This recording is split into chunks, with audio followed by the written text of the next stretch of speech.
ipapakita ko naman sa inyo yung ating flagship product. We call it also the miracle product. Ito po ang ating JC Organic Barley. Let me just give you fast facts. Dito po sa barley natin, it is good for heart health because barley contains soluble fiber, particularly beta-glucans, which have been linked to improve heart health.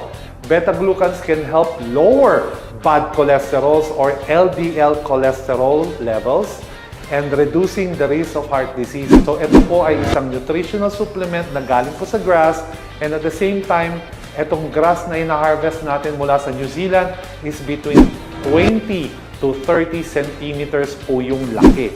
Nandun po yung optimum nutrient content ng barley. And another fast fact is this. Did you know that barley is also good for people who have high sugar levels?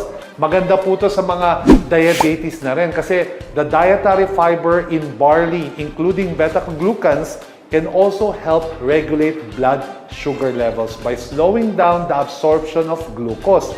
This can be beneficial para sa mga taong diabetic o mataas ang tsansang magkaroon ng diabetes. And it is also good for digestive health. It is also good for weight management, and it's also good for reducing the risk of chronic disease dahil meron po siyang chlorophyll, which is a potent antioxidants, and phytochemicals including lignan that are associated to reduce the risk of chronic diseases such as certain types of cancer at cardiovascular disease. It is also beneficial para sa pagtulong na mag-function ng tama ang ating mga bituka. Kaya karamihan po sa mga umiinom ng ating JC Organic Barley ay nakakatulong po sa kanilang constipation, ika nga. Sa pagpapalakas ng ating bones and teeth, ayan po. Kasi meron din siyang high source of minerals like phosphorus, magnesium, and calcium na napaka-importante po ng tatlong yan sa pag-maintain po ng strong and healthy bones. Sa mga may gout, napakaganda po nitong barley kasi meron po siyang function to reduce inflammation or yung pamamaga. And did you know na napakataas po ng mineral content ng barley? It is 25 times richer in potassium kaysa sa mga banana or saging. 7 times richer in vitamin.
lumiwanag na. What if? Diba sabi nga natin, ang isang sachet ng JC Organic Barley na galing sa New Zealand ay katumbas ng isang platong gulay. At ito po ay ihahalo natin. Halo, halo, halo, halo, halo! Ito mangyayari sa unang baso, makikita nyo, umiilaw siya. Okay, so ibig sabihin, meron siyang konting energy. Pangalawang baso, may gulay na mas lumakas. Paano naman yung pangatlong baso na barley ang iniinom mo? JC Organic Barley. Wow! Nakita niyo yan? Wow! So kung napapansin nyo, mas malakas sa pangatlong baso. Supercharged na yung cells mo niyan. Guys, I hope nagustuhan niyo po yung aming simpleng regalo sa inyo. Etong simpleng product demo mula sa ating mga founders at sa ating kumpanya. Till next time, cheers to the good life. My name is Jeffrey Antonio Ang and I'm your Director for Training and Marketing. I choose JC.